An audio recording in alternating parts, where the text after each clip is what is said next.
पैसा निकालेको यार किस्ताको पैसा पनि तिर्नुपर्ने। गुड मर्निङ साथीहरू, मेरो छुट्टी सवारी भ्लगमा तपाईँहरूलाई स्वागत छ। आज चाहिँ बिहान पानी परेर होला, पानी परेर म जानै सकेको थिइनँ यार।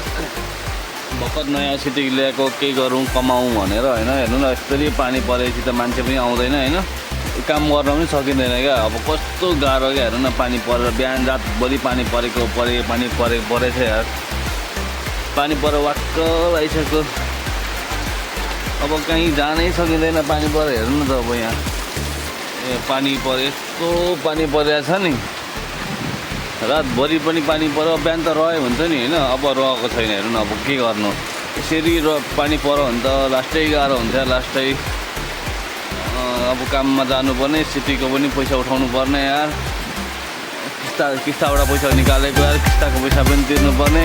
6000 मात्रै होइन, 6500 जस्तो पुर्याउनु पर्छ। अब 15 दिनमा 6000 रुपियाँ किस्ता पुर्याउनु पर्ने छ क्या साथीहरू। अब यसरी पानी पऱ्यो भने 15 दिनमा 6000 पैसा पुग्छ त। 15 दिनमा 6000 मात्रै होइन, 6500 जस्तो पुर्याउनु पर्छ। अब छैन, पानी परेर वा मान्छेहरू छाता उडेर आइरहेछन्। हेर्नु पानी यस्तो पऱ्यो, मुसलधारै पानी परिरहेको छ। अब कसरी 15 दिन 6000 पुग्छ यार साथीहरू।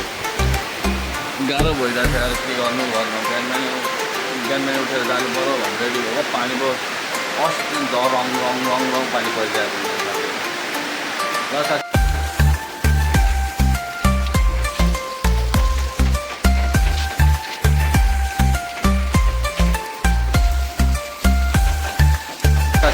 आजको मर्निङ भ्लग तपाईँहरूले यति नै।